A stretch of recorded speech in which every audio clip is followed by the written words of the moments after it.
criticisms continue to trail the presidential and governorship elections recently held in Nigeria. Earlier in the week, the European Union Election Observation Mission to Nigeria 2023 condemned the Independent National Electoral Commission (INEC) for failing to live up to expectations in the country's electoral process. The chief observer, EU Election Observation Mission, Barry Andrews, in his preliminary statement on the governorship and state houses of assembly elections, said Nigerians yearned for democracy and were ready to be involved in democracy. According to him, polling on election day was disrupted by multiple incidents of thuggery and intimidation of voters, polling officials, observers, and journalists. While Lagos, Kano, and other states in the southern and central parts were the most affected. Joining us now on the assessment of the just concluded 2023 elections is Ayo Fayose, former governor of Ekiti State. Good morning and welcome to the morning show. Good morning. Thank you for the opportunity. Well, Mr. Fayose, thank you very much for joining us on the morning show. Well, you've been quoted as saying that Atiku are going to court with the PDP to unseat Tinubu. Mr. Peter Obi of the Labour Party and his party are filing petitions to challenge the outcome of the February 25 election. Will amount to nothing. You have been quoted as saying that they are daydreaming. 4 political parties have gone to the tribunal now to challenge that election. And you've been saying, well, in politics, the thing to do is just win. And other people can go to court because the man that won is also not going to sit down and fold his arms. Are you invariably saying that you don't trust the judiciary and that, the judiciary will not make any difference whatsoever? You don't trust our judges. You assume that our judges will just go in one direction perpetually, and that it's a waste of time to even challenge an election. Well, Ruben, I appreciate you and your team, and I want to say that I have one Nigerian that I am going to tell you my feelings without looking at your face. You might not like my opinion about things, but I'm going to just let you know this is my opinion, and it remains. Let me tell you, nothing has changed in Nigeria since I grew to know Nigeria and Nigerians and the political evolution. We had an issue in 1979. Chief Obafemi Awolowo went to court. In 1984, before Buhari took over, Chief Obafemi Awolowo and others went to court. And when we came to this new day democracy in 1999, we've always gone to court. The system is sick. We're all involved, we're all guilty, and we need to sit back. I am only telling you, let me start one quickly before I end up with the judiciary. I absolutely believe in the judiciary that they will do justice. But let me say to you, none of the contestants, none of them did not do one wrong thing or the other. And the system does not limit or give the whole of the actions to INEC. INEC is just one party of all the parties to this old issue on ground. INEC does not carry gun, does not have powers to do certain things other than to ensure a free and credible election, fair and credible election. The police has a role to play, the military has a role to play, and largely the politicians. We are just about getting to the judiciary.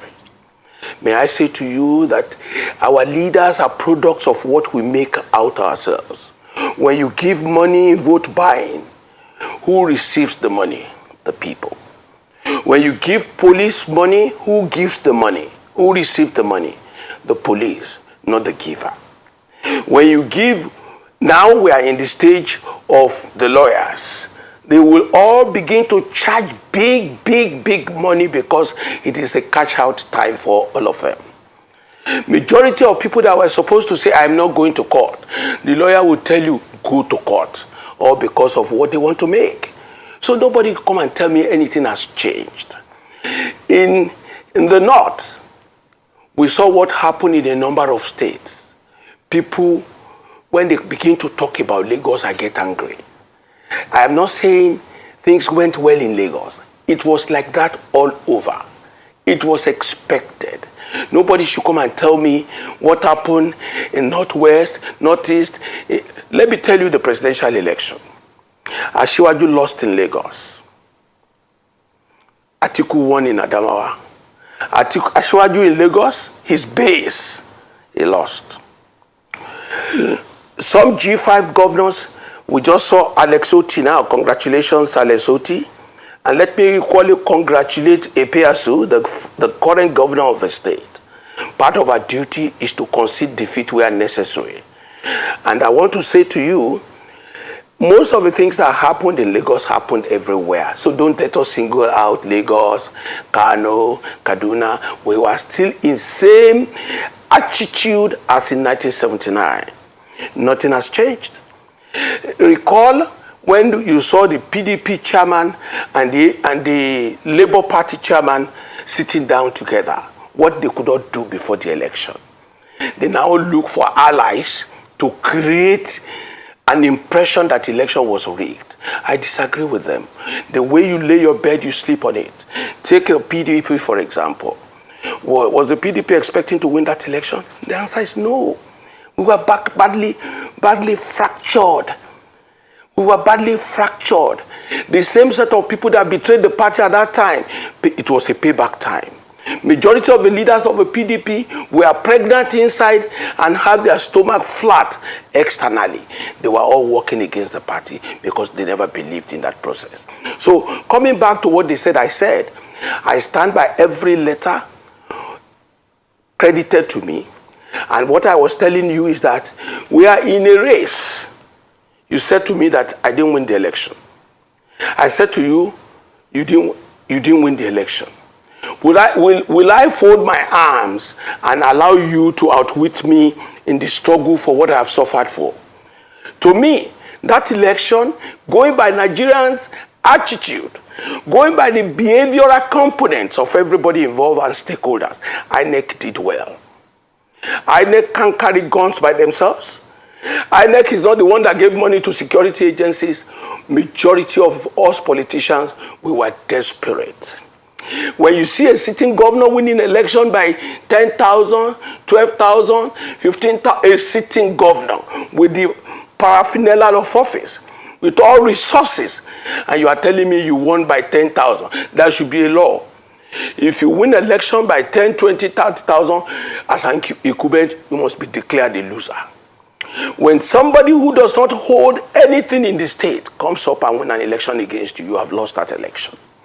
So let me say to you, my position is this. Asiwaju won that election fair and square. All of them participated in whatever odd or the other you might claim.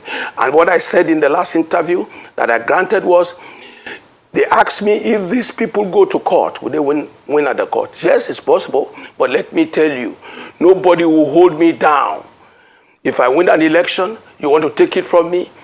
If get to the judiciary, if get lawyers, I'm going to do everything humanly possible to make sure that what God has given to me, nobody takes it away from me. All right, Mr. Fayose. Now, you've made quite interesting statements, but I would like to just pick on one of the things you said, which is in terms of your analysis of INEC's performance in the last election, which is at variance with a number of reports and observations of the last election.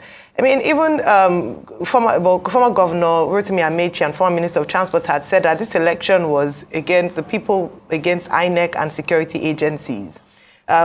INEC themselves have admitted that this election, the last election, was marred with a number of irregularities. So a very simple case in terms of just analyzing INEC's performance is their use or lack of use of BVAS and IREV in terms of the electronic transmission of results, which was part of their rules, which they broke. So when you give and you talk, let me just correct. May I please correct? I want to just ask the question so you can correct and then respond to the question. So the question is, how can you say that the process was fair and okay, giving INEC a pass mark without acknowledging very glaring mistakes and errors despite the 355 billion naira given to INEC to administrate this election? It is, I mean, it's quite interesting for you to say that. I'd like to hear your comments now on this. Please, that's your opinion. Yes, I'm telling you again, that's your opinion. I stand to be held to account for my statement. If you recall, when I was talking, I said there is a lot wrong with Nigeria. I told you while growing up what I grew to know. And I explained to you since 1979, nothing has changed. If you tell me I have a candidate of Labour Party that ran away from the East, who said they didn't allow him to vote. I mean, a candidate of PDP who ran away in the East, or APC who ran away, who said the Labour Party overwhelmed them. I have candidates, I have people in the Southwest with similar complaints. That was why I blamed the majority of these problems on stakeholders, particularly politicians. If it's a system, let me quickly draw your attention to this. President Buhari, each time they asked him in 2019, if you lose this election, would you concede? Rather than say yes, he said, I am going to win. I am going to win. I'm the person that will come back. Even on election day, when they asked him in Daura, the pressman were saying, if you lose this election, he never admitted that he will lose the election. So nothing has changed. Let me tell you very clearly, except our attitude, we sit back as a nation and come back to the table and begin to take responsibilities for our action and attitude, and everybody gets patriotic. It's too late in the day. And let me tell you, I just told you, the governors, the House of Rep members, the senators, majority of them are returnees. What I mean, incumbents. They were all desperate to win at all costs. So blaming INEC, it's a waste of time. And when you talk about INEC admittance, I admitted too that the system is sick. The institutions are not there. Nobody protects them. Let me equally tell you very clearly, it is a time, rather than to blame anyone, it's a time for us to sit back in national dialogue and draw a line, like a military officer drawing a line in red. Let me start afresh. The situation here, within the settings, let me tell you that election, going by what everybody stands as stakeholders, the election was not too bad. Two things. And good to see you again, Mr. Peter Fayose, Oshokomola himself, Peter the Rock. All you have said... Thank you very much. All you have said is a justification of continued illegality in our country. And a lot of people are taken aback because also you yourself have been secretly recorded by an army captain when you were hatching out election fraud plans yourself in 2014. And we all remember that experience. So is it that we should continue in that now? And I also like to ask you this honestly. If another person apart from Bola Ahmed Tinubu you supported won this election, would you come on air and say all of these things that you're saying, that people should move on without justice? You try to just rationalize what happened in Lagos. Yes, it happened in other parts of the country. But the killings, the hurts, the laceration of people's body and the likes, you know, that happened in parts of the country, but most importantly, what happened in Lagos. So should we justify this now because it favors people that you were in support of? Can I just correct you there?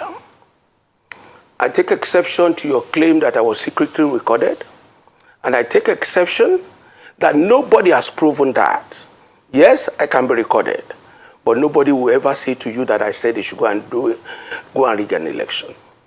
And I want to say to you, I've avoided touching on this area. When you are talking about Nigeria, let us start with the press.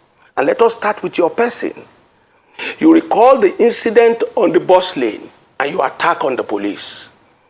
That shows that you, as a journalist, a public analyst, somebody who is supposed to live above board, is not equally living above board. And he that must come to equity must have clean hands. I read a lot and I listen to your comments. I feel, like I said, we need to sit back and correct a lot of things. But you give me a right of rebuttal. Let me go to your question again. You give me a right of rebuttal on the bus lane incident because I put it to you, sir. You don't know the full story of what happened. Excuse me. If you give me a right of rebuttal, and go ahead. If you go that lane, we will not make a sense of this program. I was invited by your station. If you didn't touch something that impugns on my personality, I will not give you an answer to that. So if you're asking a question, I told Ruben about it yesterday, and I specifically complained about you and your attack on the people you don't believe in as a politician. No, I have a right to do my job. You can't complain about me to my colleague. Excuse me. That's not I am right. Equally telling you, I know where you are. That's all right of you as well. That is technically not right of you as well. And if you want to make a sense out of this program, let us leave personal attacks, because you are good at that, and I'm equally good. If you want it, I'll serve it as well as that. So this program is meant to talk about issues of Nigeria and not issues of a person. We know where you are, we know where you belong, we know the parties you are supporting, but let's leave that out of the issue. So going by what you asked, Nigeria needs a total overhauling of leadership and followership. I have said it earlier that it is important to know since 1979, nothing has changed. People rushing to court now. Atiku has always gone to court since I knew Atiku as a politician and a contestant. Atiku went to court in 2019.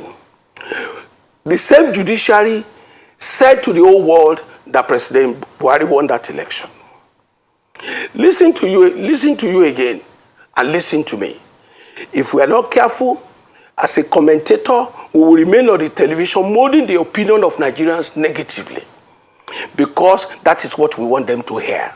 For me, the election that brought Ahmed Bola Tinubu within the context of our conduct in this country is credible. It may not be the best, because you can't tell me it's Bola Ahmed Tinubu that killed the people you are mentioning. You can't tell me it was Sanwo-Olu that killed the people in Lagos. When there was an election in Ekiti, they hit me here on my back. A policeman hit me with the butt of the gun. Most of the journalists were saying Fayose has come with his drama again. I had 3 surgeries last year. I could barely walk again. But when it is good, and when it goes against people we don't want, it's the best of things that could happen. You are alive when the G5 left the PDP.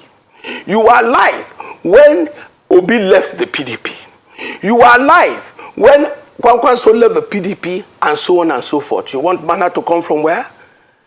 So people going to court automatically means when I go to court, the judiciary must give to you because you are complaining or because you are a complainant? Obi himself will certainly, I want to say to him, in G5 we concluded that we must support a southern presidency. That is the truth, depending on their peculiarity. And if you go to Benue, that was why Otom supported Obi in Benue. We supported Asiwaju in Ekiti. When they were talking about how did the numbers came up in Ekiti, it was us that gave it to them. Me, Ayo Fayose, was the leader of the people that supported Asiwaju and gave our own votes to him. Let me tell you why, and make it very express to you. If you tell people they don't matter, they will tell you they matter. When somebody came out, how you came out and said Tambuwa was the hero of the convention, they are now heroes of the losses. When you tell Wike, because on this television, they criticize Wike as if he's the enemy of Arise Television. I am a Wike's friend, though. I stand by him. All the propaganda does not stand the test of time. If you kick my leg, I tell you don't kick it again. If you kick it again, I will do everything to stop it. So let's leave it like that. Okay, so Mr. Fayose, I'm going to give you a quick rebuttal. Number one, I do my job here objectively as I can. If you give me one, let me finish. I will please. give it back to you. Mr. Fayose, let me finish. If you give it to I have me, a right to respond. I only responded. I have a right to respond. Let me it's finish. not personal between the two of us. You made it personal, so I have a right to respond. It's not personal. Okay, so between the two of us, you can take me out of this. Mr. Fayose, I have a right to respond. I do my job objectively, so that you can have a free day. Congratulations, political party. Congratulations for doing your job. Yeah, please. Congratulations for doing your job. I am not one of those boys, one of those politicians who brought to public domain to talk to anyhow. It is important to note that. Mr. Fayose, can we make progress? Thank you. This is not a dialogue. This is a conversation. I'm with you. Yes, this is a program. It's a conversation. And let him not get personal. Yes, let Mr. him Fayose, not get personal on this program. No, it's his way. Okay. It's okay. Our job is to ask you questions, you respond. It's not a personal thing. I told you yesterday, and I mentioned Hosseini's name particularly why I avoid Arise Television. And you assured me that you are going to moderate it in a way. Hosseini cannot, if it's his job, go for my personality or my person on the live television. I will give it back to him. It's okay, Mr. Fayose. Can we return to the issues? Now, I was going to ask. Thank you. You refer to the G5, right? Maybe you want to talk more about that. If your identification with Governor Wike and others is from a principled position. You've also been quoted as saying that you are not going to leave the PDP. But the PDP, are you aware, can accuse you of anti-party activities. Because in Lagos, you openly supported... In Lagos, you openly supported Governor Babajide Sanwo-Olu. You didn't even support the PDP candidate in Lagos. In Ekiti also, you didn't do much to help the PDP. And yet you say you remain in the same party. Can I say to you, my brother, can I help you? Can I help you? And you know better. You know my friend, who was your friend, the late Burudi Kashamo. You know me, I'm a very clear personality. What is PDP? What is APC? What is CPC? Buhari formed CPC to become president. He couldn't make headway with it. He ran back to APC or formed alliance for PDP, APC. What is PDP? What is a party that cannot win election? What is a party that cannot keep to its constitution? What is a party that is suspending their members? I said it severally on the television. I said the votes that made it happen in Ekiti like that, we brought it. This is a public place. I'm not saying it under the table. I support Asiwaju Ahmed Bola Tinubu. I support Sanwo-Olu in Lagos. I support Seyi Makinde in Oyo. It's a small boy that can be denying facts. What is PDP? What is it? I won an election for PDP. Sometimes the platform is good, but the popularity of the candidate too is good. At my time, when I was contesting the election in Ekiti, I defeated the incumbents. When they concocted the fact that it was rigged in 2014, was it rigged in 2003? So let's leave that story. You understand? If PDP is a vehicle, if it's workable, we work. If it doesn't work, we go to our houses. Let me tell you, I am not somebody who is desperate to be in any political party. I'm not a beggar of staying in any party. The national issue, this country, is bigger than political parties. We are first members of our family before we became members of a political party, and we were first Nigerians. Are you happy with the situation in the PDP? Was I the one that drove Obi away? The same Obi that left the party made almost 6 million votes, had Kwankwanso's vote, had Obi's vote. We will not be talking about Asiwaju. The fact that an incumbent does not perform well, does it guarantee your victory? When it is wrong, it is wrong. Look at PDP that is on the ground, still suspending the ESCO of Castina. PDP that is on the ground. You are talking about the candidate in Lagos. Do you have a candidate in Lagos? Those people are doing theater now. Even when Obi took over Lagos, they got 60,000 or 70,000 votes. Somebody who is photographer of former governor of Lagos State, Very quickly, sir. He confirmed that he was his photographer. Please don't let us go that route, oh. All right, sir. Thank you so much. We are almost out of time, but it's important to respond to a question that was asked to you earlier. I'm happy. If the time is gone, in terms of your call for moving forward and going ahead with the government, the president-elect, what's your statement on justice? People have said that there's no healing or there's no moving forward without a sense of justice. Rufai had cited some of the atrocities committed on some members of society. Should they move forward? What's your take on that? Very quickly, please. Let me equally tell you that all means ill actions is sincerely regrettable. It should not be supported, it should not be promoted. But I've said it to you, they are actions by the politicians, not by the umpire. And let me equally say to you, majority of people look out for this election time to make money. That is the problem in our country. Even the press. Majority of them had bought out most stations. They collect money and be pounding positivity against what is supposed to be negativity. So that was why I said Obi was a man that turned around most of the things in our country. Obi exposed so many things. Obi came like hurricane and did what no one has done. But let me say to you, I have said it very clearly, I am not going to come out and condemn anybody. They have gone to court. Let the court do justice in the matter. And lastly, let me tell you, I join everybody to condemn what is not right, what is physical by the attacks on a number of people. But let's equally get it right that what you see in the followership is what you get in the leadership. And what you see in the leadership is what you get in the followership. Nobody is innocent in the circumstance. Even the press, you are not. Well, thank you very much, Mr. Ayo Fayose, for joining us on the morning show today.